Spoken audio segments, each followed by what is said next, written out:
యెహోవా యందు నమ్మికయుంచి మేలు చేయుము. దేశమందు నివసించి సత్యమును అనుసరించుము. పరిశుద్ధ గ్రంథంలోని దేవుని వాక్యము మానవుని ఆధ్యాత్మికతలో నడిపించటమే కాకుండా చుట్టూ ఉన్న సమాజంలో ఏ విధంగా జీవించాలో కూడా తెలుపుచున్నాయి. ఏ దేశమును గమనించినా అక్కడి ప్రభుత్వాలు తమ దేశంలోని ప్రతి పౌరుడు దేశభక్తిని కలిగి ఉండాలని, దేశంలో బాధ్యత కలిగి జీవించాలని కోరుకుంటూ ఉంటాయి. అదేవిధంగా భారతదేశంలో కూడా ప్రతి పౌరుడు దేశంపై ఒక భక్తి భావం కలిగి ఉండాలని, చిన్నతనం నుండే ప్రతి పాఠశాలలలో ఎటువంటి వర్గ విభేదం లేకుండా దేశభక్తి గీతాలు పాడిస్తూ స్వాతంత్ర సమరయోధుల జీవిత గాథలను, వారి త్యాగాలను పాఠ్య పుస్తకాల ద్వారా తెలియచేస్తూ ప్రతి ఒక్కరూ దేశంపై ఒక గౌరవము, ఒక బాధ్యత కలిగి ఉండాలని ప్రయత్నిస్తూ ఉంటాయి.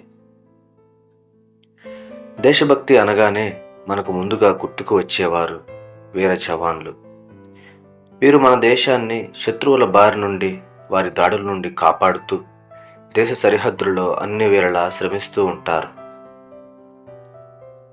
దేశంలో ఎన్నో కోట్ల మంది ప్రజలు జీవించుచుండగా దేశభక్తి అనగా ఈ వీర సైనికులకేనా, దేశంలో అంతర్గతంగా నివసిస్తున్న మనుషులకు అవసరం లేదా అని ప్రశ్నిస్తే అందరికీ ఉండాలనే సమాధానం మనకు అనిపిస్తుంది.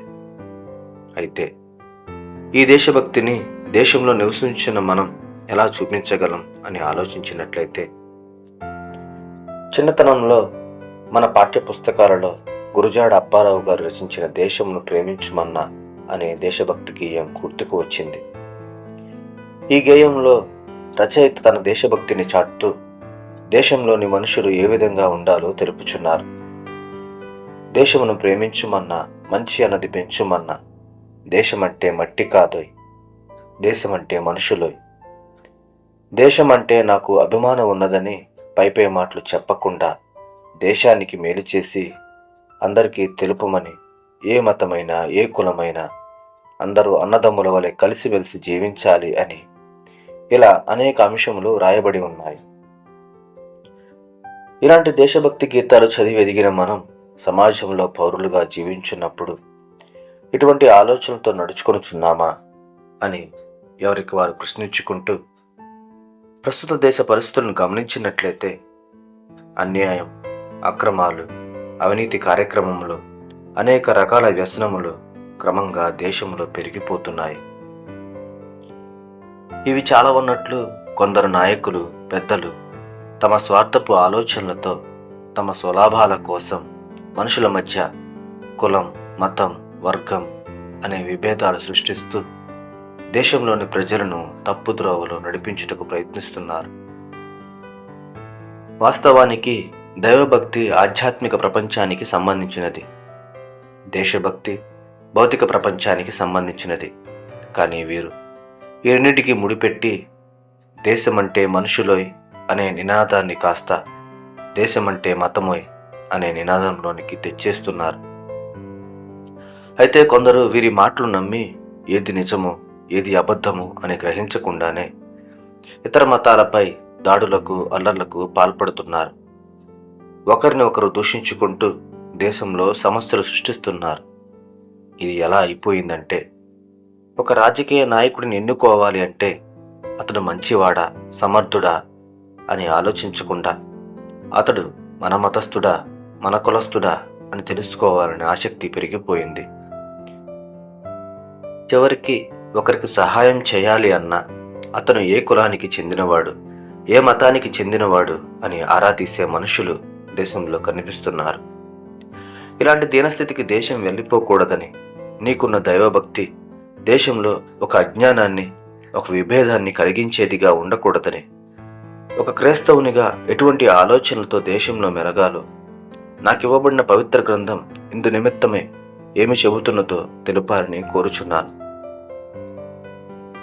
నీ దేవుడైన యెహోవా నీకిచ్చుచున్న దేశంలో నీవు దీర్ఘాయుష్మంతుడు వగునట్లు తక్కువ కాని న్యాయమైన తూనికరాళ్ళు నీవు ఉంచుకొనవలను, తక్కువది కాని న్యాయమైన తూము నీకు ఉండవలను. నీ దేవుడు నీకు అనుగ్రహించిన దేశంలో న్యాయముగా నడుచుకోవాలి. నీ వ్యాపార లావాదేవీలలో కొందరు చేస్తున్నట్లుగా మోసము చేయక, నీ వ్యాపారంలో కానీ మరి ఏ ఇతర కార్యములైనా న్యాయబద్ధంగా ఉండాలని వాక్యం తెలియజేస్తుంది. నీవు న్యాయము తప్పి తీర్పు తీర్చకూడదు, పక్షపాతము చేయకూడదు, లంచము పుచ్చుకొనకూడదు. ఎలయనగా లంచము జ్ఞానుల కన్నులకు గుడ్డితనము కలుగు చేయును, నీతిమంతుల మాటలకు అపార్థం పుట్టించును. ఇద్దరు వ్యక్తులు కానీ 2 వర్గాల వారు కానీ నీ వద్ద న్యాయము జరిగింపమని కోరినప్పుడు నీవు ఇతడు నావాడని, ఇతడు పరాయి వాడని భేదము చూపించకూడదు. కులం, మతం, ప్రాంతీయతత్వం వంటి ఎటువంటి పక్షపాతం చూపించకుండా న్యాయమునే జరిగింపవలను. లంచము పుచ్చుకొనకూడదు అని వాక్యం తెలియజేస్తుంది. బీదలు దేశంలో ఉండకమనరు. అందుచేత నేను నీ దేశంలోనున్న నీ సహోదరులకు దీనులకును బేదలకును అవశ్యముగా నీ చెయ్యి చాపవలనని నీకు ఆజ్ఞాపించుచున్నాను. మీ మధ్య నివసించు పరదేశిని మీలో పుట్టిన వాని వలె ఎంచవలను, నిన్ను వలె వారిని ప్రేమింపవలను. ఐగుప్తు దేశంలో మీరు పరదేశులై ఉంటిరి, నేను మీ దేవుడనైన యెహోవాను. ఇలా అనేక వాక్యములు దేవుడు తన ప్రజలను నీతిగాను న్యాయముగాను జీవించమని, ఇతరులతో ప్రేమ కలిగి జీవించమని, బేదలకు సహాయం చేయమని తెలుపుచున్నాయి. యేసు ప్రభు వారు ఈ లోకంలో జీవించిన కాలంలో ఆయన తాను పుట్టి పెరిగిన యూదా మతాన్ని ప్రచారం చేయలేదు. ఆయన బోధలు గమనించినట్లయితే పాపము చేయవద్దని, దేవుని యందు గల సత్యాన్ని గ్రహించమని, నిన్ను నీవు ప్రేమించుకున్నట్లే నీ పొరుగువారిని కూడా ప్రేమించమని తెలుపుచున్నాయి. నీ పొరుగువాడు ఎవరు అని ఆయన వివరిస్తూ లూకాసు వార్త 10వ అధ్యాయంలో ఒక మంచి సమరయుడు అనే ఉపమానాన్ని తెలియచేస్తున్నారు. ఒక వ్యక్తి యెరూషలేము నుండి యెరికో పట్టణానికి వెళ్ళుచు దొంగల చేతికి చిక్కి దోచుకోబడి గాయాల పాలైనాడు. ఆ తరువాత అటువైపుగా వెళ్ళుచున్న యాజకుడు అతన్ని చూచి పక్కగా వెళ్ళిపోయాడు. కొద్దిసేపటికటుగా వెళ్ళిన లేవీయుడు కూడా అతన్ని పక్కగా వెళ్ళిపోయాడు. కానీ ఆ మార్గంలో వెళ్ళిన ఒక సమరయుడు మాత్రం అతన్ని చూచి అతని గాయాలకు మందు రాసి కట్టుకట్టి తన వాహనంపై ఎక్కించుకొని దగ్గరలో ఉన్న సత్రంకు అప్పగించి, ఇంకా అతనికి ఏమైనా ఖర్చు అవసరమైనచో తిరిగి తాను వచ్చి ఇస్తానని చెప్పి వెళ్ళాడు.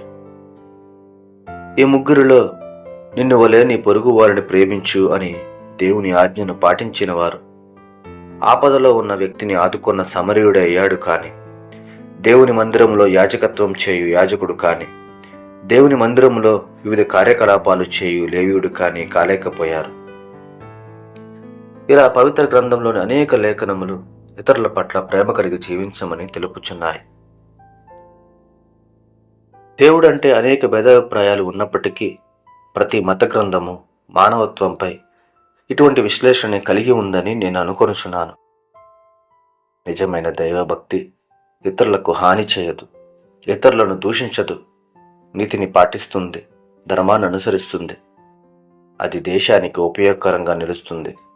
అంతేకాని దేశంలో సమస్యలు కల్పించేదిగా ఉండదు. నీతి న్యాయములను అనుసరించి నడుచుకొనుట బలులను అర్పించుట కంటే యెహోవాకు ఇష్టము. దేవుడు ప్రేమస్వరూపి, ప్రేమ లేనివాడు దేవుని ఎరుగడు అనే వాక్యము తెలుపుచున్నది. కాబట్టి ఒకే దేశంలో జీవిస్తున్న మనం కొంతమంది స్వార్థపూరిత మనుషుల మాటలు నమ్మక, దేశమంటే మతం కాదని, దేశమంటే మనుషులు అని గ్రహించి దేశంలో నీతిని న్యాయమును జరిగిస్తూ ఒకరి పట్ల ఒకరం ప్రేమ కలిగి జీవిద్దాం. ప్రభువైన దేవుడు మా అందరికీ తోడై ఉండునుగాక. ఆమేన్.